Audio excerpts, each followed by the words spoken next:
Oui, effectivement, oui, c'est un scénario catastrophe dans la mesure où on menait 1-0 jusqu'à la 80e et puis bon, on prend ces 2 buts qui nous font très mal.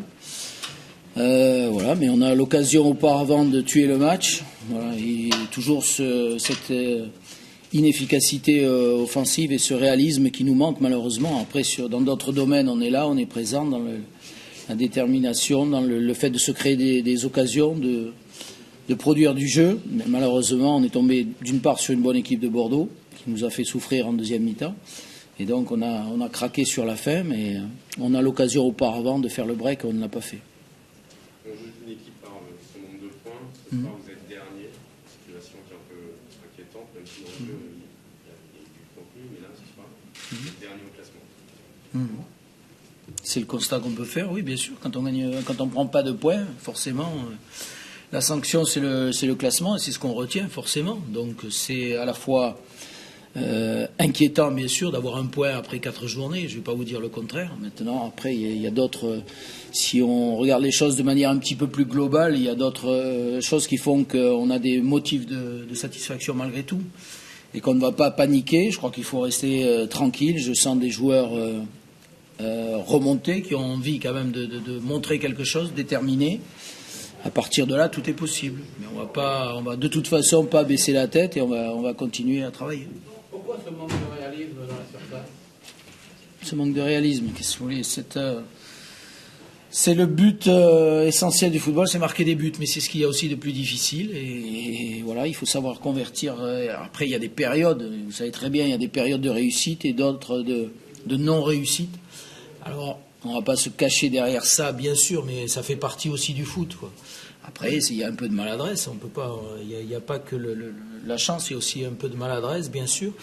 Et pourtant, c'est un domaine que l'on travaille à l'entraînement, le jeu devant le but, mais après, c'est aussi une question de confiance, peut-être. Alors, la confiance, ça ne va pas aider. Parce que, évidemment que ça n'aide pas. à la limite, le match nul aurait été difficile. Bien sûr. Je pense pas, parce que ce but, il vient d'un coup franc. On est en place, on est là, on est en place. Bon, il y a une déviation. Moi, je reverrai les images, mais enfin, bon, je veux pas revenir sur l'arbitrage, mais il me semble qu'il met le pied très haut, quoi. Hein, donc, bon, alors c'est un fait de jeu. Je veux pas. On a assez parlé de l'arbitrage après Paris, donc je vais pas pleurer là-dessus.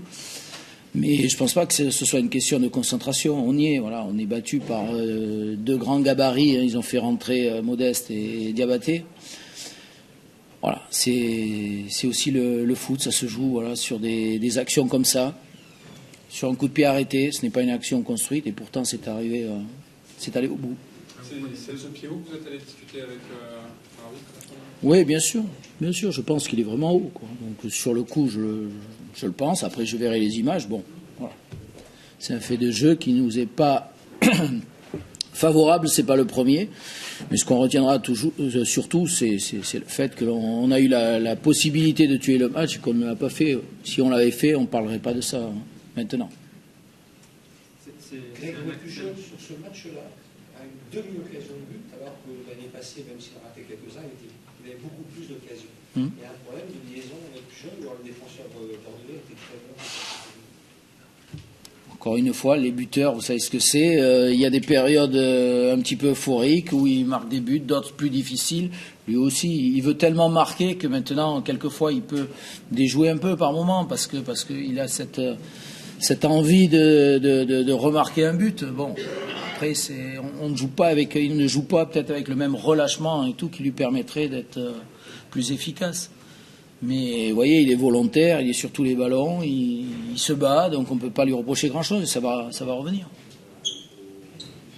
Daniel, c'est un accident ce soir ou c'est un peu plus chronique? Il y a un doute vraiment dans l'esprit des joueurs contre une saison passée où Mathieu Dossievi disait cette semaine on ne sache pas non plus complètement. J'ai eu le sentiment qu'on a fait ce qu'il fallait, surtout en première mi-temps. En deuxième mi-temps, bon, il y a eu aussi la réaction des Bordelais, bien évidemment. Hein, ils étaient menés, donc, mais on a su faire front, on a su se créer des occasions. Encore une fois, maintenant, il n'y a pas de fatalité, quoi. Hein. Voilà, je ne pense pas qu'on ait perdu confiance à cause de cette défaite, mais c'est embêtant, bien sûr. Au niveau de la confiance, il vaut mieux gagner les matchs. Hein, C'est un euphémisme.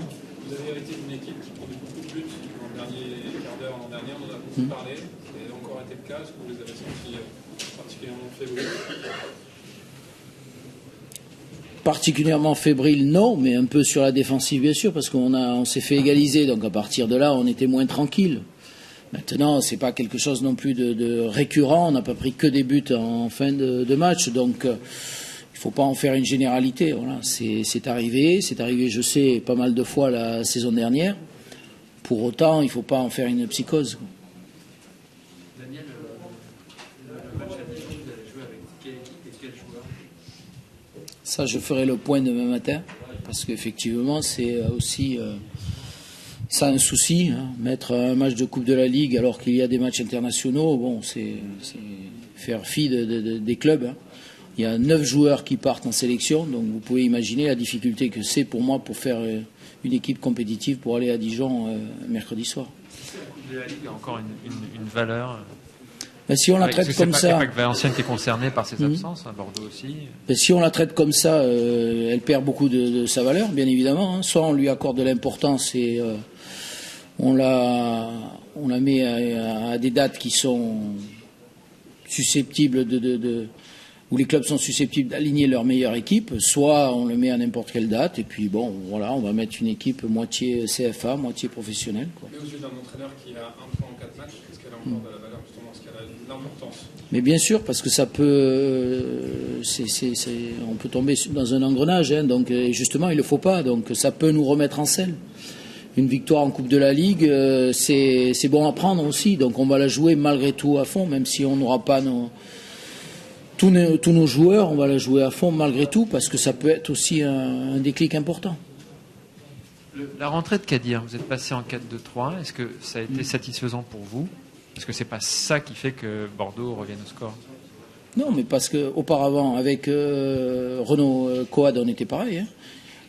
Foued a pris le même positionnement, pareil. J'avais demandé à Renaud de jouer là dans les intervalles, entre les deux lignes, je veux dire.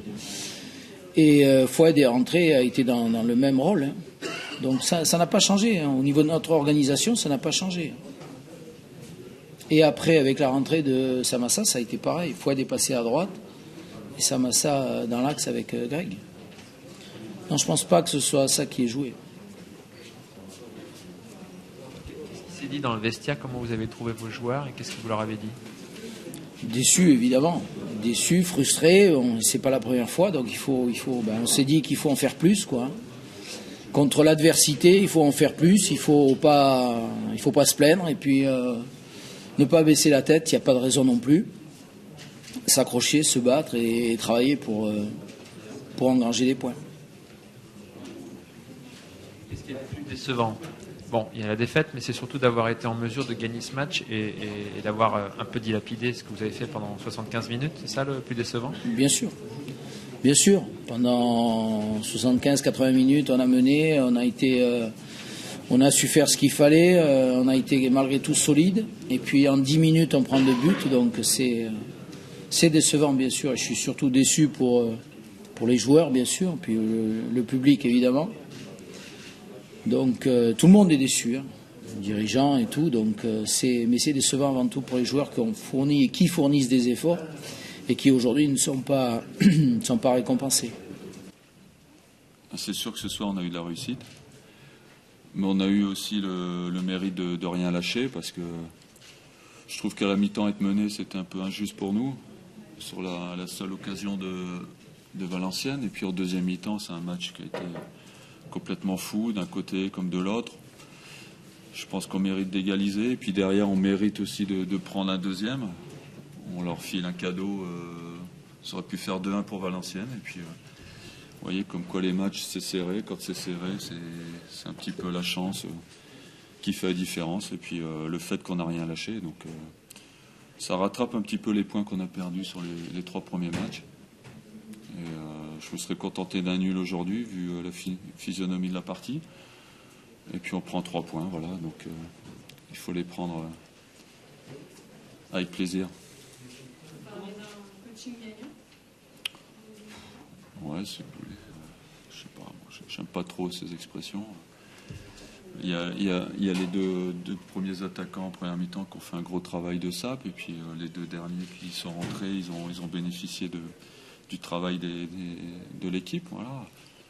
Après, c'est vrai que c'est ceux qui rentrent qui marquent. Bon, voilà, Parce que justement, Modeste et Traoré ne méritaient pas plus de temps de jeu. Ils ont joué déjà. Oui, mais plus de temps de jeu sur ça. Ah, peut-être. Vous êtes de la famille à Modeste, non? Pas du tout, mais quand on voit ce qu'il a fait ce soir, peut-être qu'il méritait plus de temps de jeu, comme Traoré. Ouais, mais bon, il a fait 1h30 la semaine dernière. Il n'a pas marqué. Vous voyez, des fois, on rentre 5 minutes, on peut marquer 2 buts. Et parfois, on joue pendant 10 matchs et on ne marque pas de but. Donc, on ne peut pas parler comme ça. Enfin, c'est votre avis, je le respecte. Comment vous expliquez le déchet technique de votre équipe? C'était des deux côtés. Je crois que le terrain était pas facile. Il se dérobait. Puis il y avait tellement d'intensité, de vitesse, de précipitation que techniquement, ça n'a pas suivi. Est-ce que ça peut lancer la saison de Bordeaux?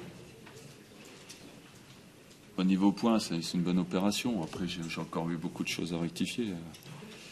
On ne peut pas en un match rectifier toutes les choses, mais le fait de gagner, ça va nous faire nous laisser la paix un petit peu pour travailler. Mais aujourd'hui, il y a encore beaucoup de travail dans toutes les lignes. Mais on est tombé sur une bonne équipe de Valenciennes. Je crois que c'est la meilleure équipe qu'on ait rencontrée depuis le début. Et puis c'est contre elle qu'on gagne, comme quoi parfois il n'y a pas de vérité.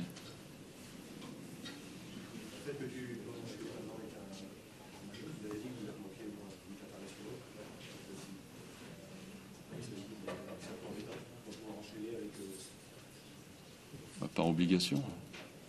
On partira à 13, comme il y a 20 ans. On n'a pas le choix. Je sais pas qui. Non, mais bon, ça n'a ni queue ni tête, ce truc. C'est-à-dire que nous, on va avoir 12 absents avec les blessés, 10 internationaux absents, je sais pas. C'est complètement incohérent. Mais bon, la Coupe de la Ligue, apparemment, n'intéresse personne. Donc, c'est encore plus le cas aujourd'hui. Enfin, c'est mon avis. Après, je vais comme faire des ennemis.